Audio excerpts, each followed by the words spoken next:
Hi there, and welcome to night number 1 of Faith in an Anxious World. My name is Jake. I'm the youth pastor here at Estill Springs, and I'm so glad that you decided to join us tonight. Over these next 4 weeks, we'll dive into what it's like having anxiety in this world that we live in today. This curriculum and content was crafted by Fuller Youth Institute out in California, alongside with some really awesome mental health professionals. And whether you've been dealing with anxiety for years and years and years, or maybe in these last 6 or 7 months, you've kind of realized that you're dealing with anxiety for the first time in your life. This is for you. This is for everybody in between. And so I'm so glad that you're with us tonight. Grab a pen and a piece of paper, as you'll be needing that later this evening. But welcome to night number 1 of Faith in an Anxious World. I'm so glad you're with us. I'm like, calm down, you're fine. And then you just keep saying that faster and faster. I should not be this worried about it. It gave me a lot of anxiety not knowing what to even do in high school. Stress is a normal part of life when we are under pressure in new and demanding circumstances. That's a good thing because it helps us adapt when it matters most. There are many reasons why we may feel a little bit of anxiety in today's world. Anxiety is one of the emotions that doesn't feel great, like sadness or anger or fear. Anxiety is unpleasant, but it plays an important role in our lives. We are going to feel anxiety from time to time in our lives, but we don't have to feel anxious about feeling anxious. Everyone experiences anxiety.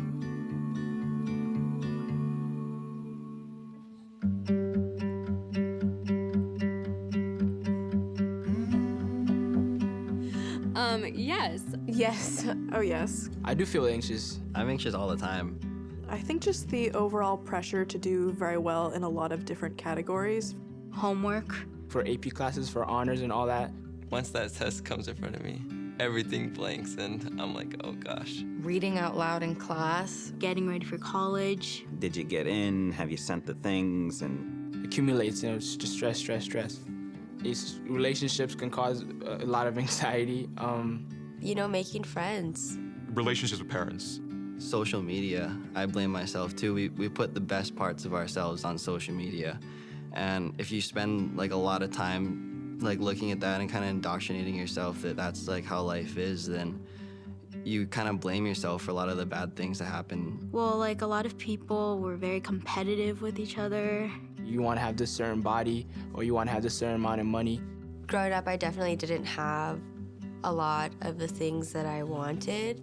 The things that I wore, or even school supplies. I was up all night trying to think, is this the right thing to wear? What do freshmen wear? I had a ton of acne on my face, and I felt like nobody else did in my school, and especially in my friend group. I felt like that's all that people were looking at.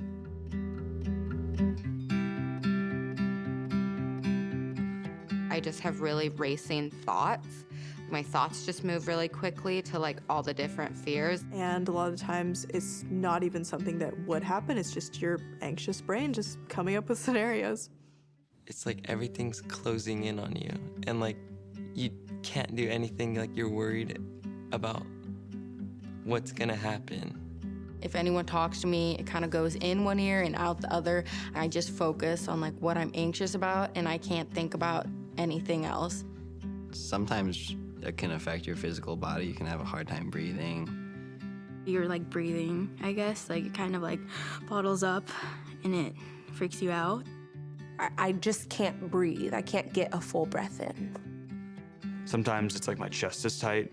Other times it's I'm burning a hole in my stomach. If you feel like you're on a roller coaster and it's right when you're at the very, very top and you feel like your stomach is up in your chest and you're about to fall. Having 1,000 cups of coffee in your body, which you can imagine is a little much.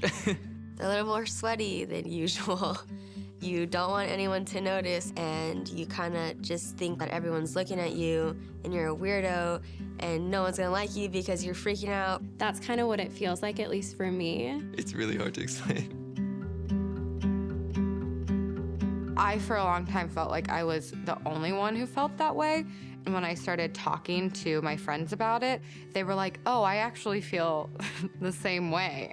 Like, a lot of people deal with that problem. I mean, I know, at least with me and my friends, we would all experience it, and we'd just talk about it a little bit, like what's going on, like what we're worried about. Saying what is making me anxious already feels better. Just put it out there. Just use what words you can, and you guys can just start talking about it. Because if you keep it inside, it just gets worse and worse and worse, and it gets bigger and bigger. But again, if you say it out loud, it's not as scary. A lot of people go through it. As cheesy as it sounds, you're not alone. A lot of people have anxiety.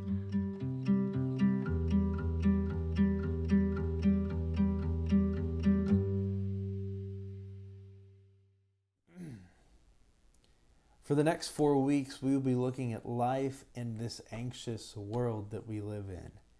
As we just saw in the video we watched, anxiety exists. It's running rampant in our societies. And in all reality, it's something that we all deal with, whether we like to admit it or not. And since anxiety can be overwhelming, it can be disruptive to our days and everyday patterns in our lives, I think it's important that we talk about it. Throughout this series, we'll be looking at how God enters into anxious stories in the Bible. We'll be learning a spiritual practice that can help us when we're stressed. And we'll also see the importance of building relationships when it comes to talking about anxiety. Tonight we're going to open in the book of Mark, and we're going to look at a story that you may have heard before, but today we are going to look at it from a little bit of a different perspective. Mark chapter 6, verses 45 through 51. Right then, Jesus made his disciples get into a boat and go ahead to the other side of the lake toward Bethsaida, while he dismissed the crowd. After saying goodbye to them, Jesus went up onto a mountain to pray. Evening came and the boat was in the middle of the lake, but he was alone on the land. He saw his disciples struggling. They were trying to row forward, but the wind was blowing against them. Very early in the morning, he came to them walking on the lake. He intended to pass by them. When they saw him walking on the lake, they thought he was a ghost, and they screamed. Seeing him was terrifying to all of them. Just then he spoke to them, "Be encouraged. It's me. Don't be afraid." He got into the boat, and the wind settled down. His disciples were so baffled that they were beside themselves. I think it's important to point out a few awesome things in this passage. First, I think it's important to note that Jesus' walk is steady. It's a calming presence. And when he encounters his disciples, he doesn't just walk past them and keep going. No, he stops and he gets into the wobbly boat with these disciples. There are actually many stories in the Bible when people are feeling anxious or they are faced with anxiety. What are maybe some examples that you can think of?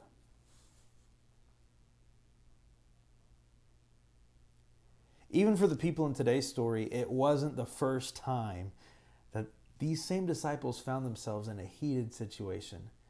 So let's take a look back a few chapters earlier in Mark, to Mark chapter 4. Mark 4, verses 35 through 41 says, "Later that day, when evening came, Jesus said to them, 'Let's cross over to the other side of the lake.' They left the crowd and took him in the boat, just as he was, and other boats followed along.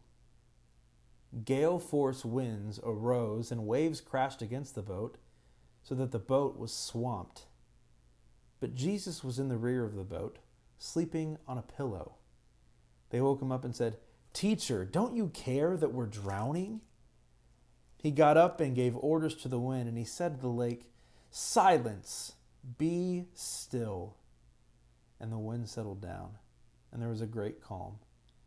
Jesus asked them, 'Why are you frightened? Don't you have faith yet?' Overcome with awe, they said to each other, 'Who then is this? Even the wind and the sea obey him.'" So the correlation between these two stories is that we have a boat, we have disciples, we have bodies of water, we have chaos, but we have Jesus. And we see in both of these stories that he is speaking and acting from a place of calm stillness. But he's entering into these anxious situations, but he's bringing peace. He doesn't leave them alone in their anxiety. Jesus joins them. He gets in the boat and joins them. He's with them.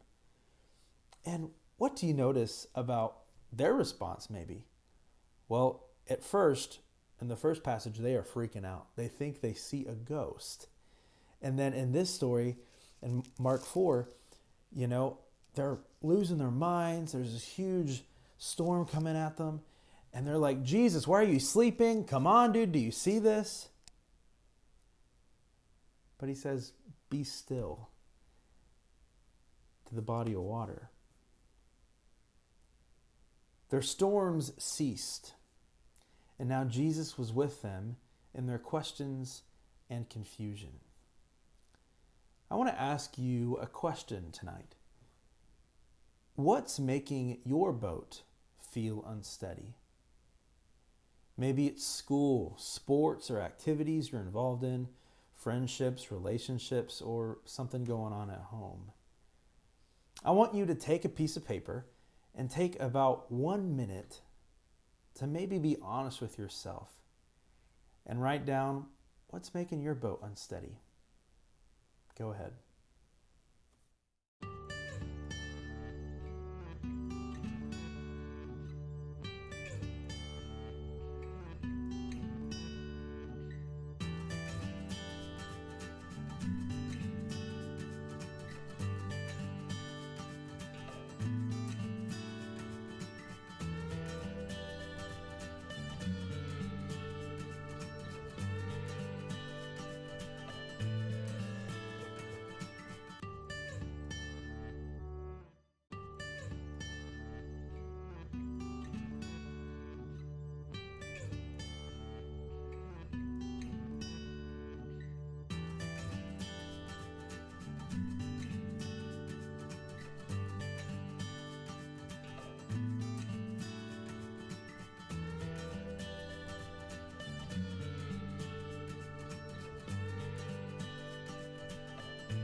We all feel anxious sometimes. That knot in your stomach or that nagging feeling that you can't get rid of, those things are actually your body's natural response to stress and pressure. And let's be real, anxiety is a feeling that everyone experiences, no matter what age or circumstances we're going through. And often anxiety can feel like a real problem, and sometimes it is. But here's the important thing to remember. Anxiety exists to tell us something important. Anxiety might be telling us something is wrong or that we're in danger. It might be telling us something about our bodies, our relationships, or our basic needs for food and sleep. But the key this week is that we learn and listen to our anxieties. I want to point out to you in our passages in Mark that Jesus was present in those moments when these disciples were feeling the most anxious. And he's with you in your moments when you feel most anxious. And as we look at these characters throughout the Bible, we often see that God doesn't usually place the anxiety on people's shoulders, but God is present and he stays with them in their most anxious moments. And this week, I hope that we can gain out of this is that anxiety can sometimes be a tool that can point us towards growth. So I want you to take your list that you wrote down a couple of minutes earlier, and I want you to look through it. And I'm going to put about a minute on the clock. And this time, I want you to look over the stress points about the things that you wrote down and ask yourselves 2 questions. Where is God at work in the midst of your anxiety? And what might God or your anxiety be trying to tell you? Is it your schedule or the pressure you're under?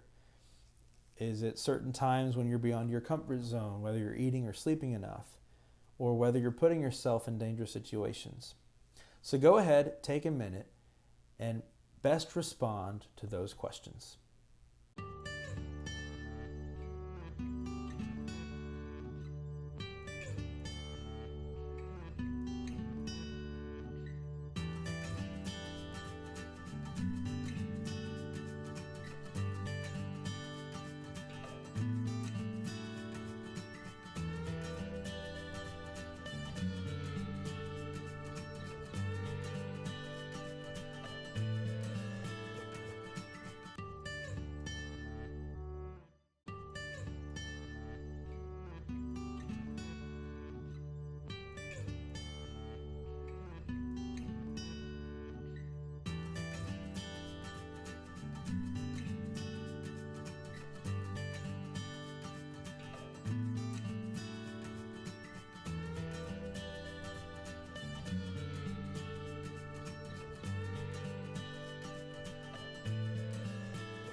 When we listen to what our anxiety is trying to tell us, we can do a number of really positive things.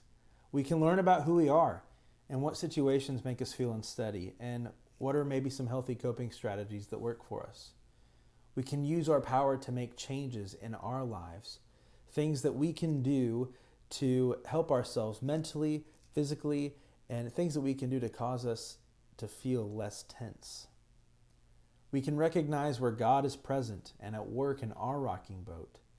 We can practice listening to God so that we can experience peace and share that peace with others. It's kind of like how you cultivate a garden, right? We can cultivate practices to grow peace in our lives by helping us walk through this anxious world and recognize God is at our side in our unsteady boat. Now I want to give you 3 things that you and I can do when we're feeling anxious, when we're feeling overwhelmed, when anxiety is knocking at our door. So there's 3 things, and hopefully you can write these down and maybe talk about this afterwards. And I hope that you can apply this to your everyday life. The first thing is we can look up. Look up. We pause in the midst of our anxious thoughts to look up and seek God's wisdom through the Bible and talk with others who are walking in faith. We can look inside. Look inside. We think and reflect on where God is at work inside us. And we can look around. Look around. We can take a good look at our own anxious world so that we can make peace and share it. In addition to those 3 points, I also want to introduce you to something called the Daily Replay. The Daily Replay. So it's a simple prayer practice with just a few steps. And these are steps that you can put in place or act on when you're feeling anxious, especially in those certain points of the day, but also in reflection. And so here's a video talking more about the Daily Replay. The Daily Replay, a helpful way to pray. The Daily Replay helps you reflect as you rewind through your day. As you rewind through your day. As a prayer, it is an act of worship. But it is also a habit we can form to help center and focus ourselves. It is based on an ancient practice of prayer that has been used for hundreds of years. Today we use the prayer to guide us through 5 steps. 1. Become aware of God's presence. Find a quiet place away from distractions. Take several minutes to breathe. As you allow your body to grow quiet, become aware of God's presence with you now and throughout your day. You could ask yourself a question like, where has God been at work in my life today?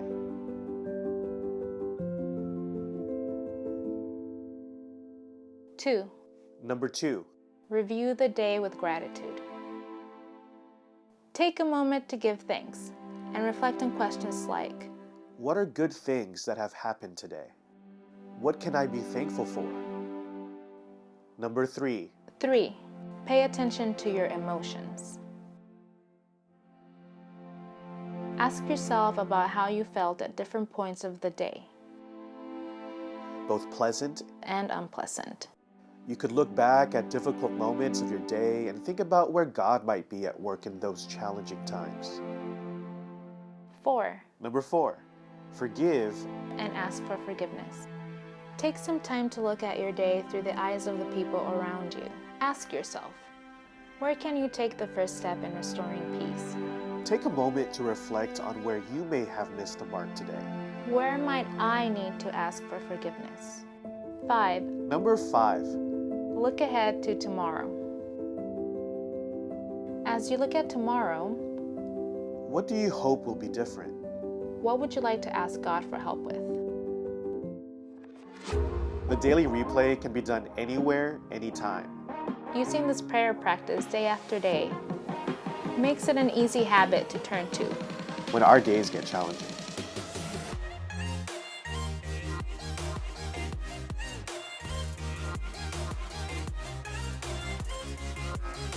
One, two.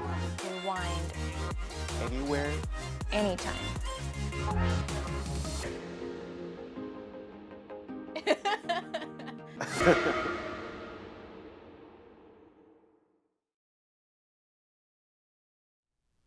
As we wrap up session 1 of Faith in an Anxious World, let's recap what we've discussed tonight. Of course, our main overarching theme is that our anxiety can tell us something, and we can learn from it.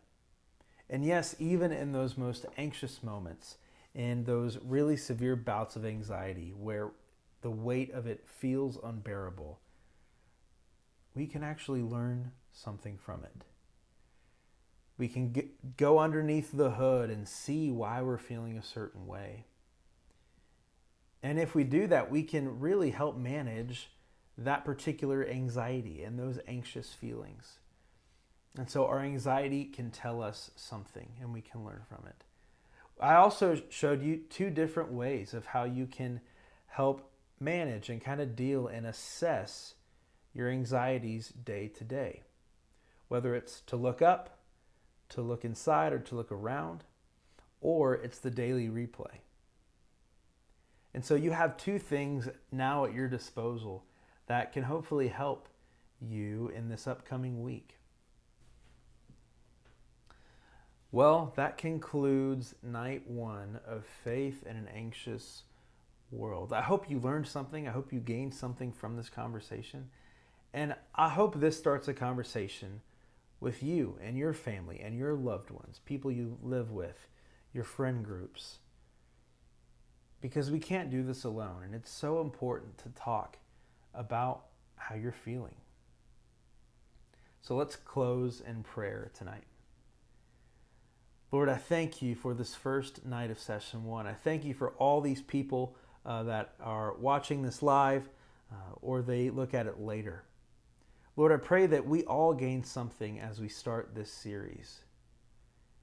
May we look to you in our most anxious moments, and may we realize that in our most unsteady moments, when our boat is rocking back and forth, when we feel like it's sinking, that you're right there with us. And God, we also understand that you've given us tools through your people, tools that we can use to help us manage and deal with our anxieties day to day. We're so thankful for that. And it's in your name we pray. Amen. Well, thanks again for joining us. Hope to see you next Wednesday at 6:30 right here on Facebook or YouTube. Go in peace.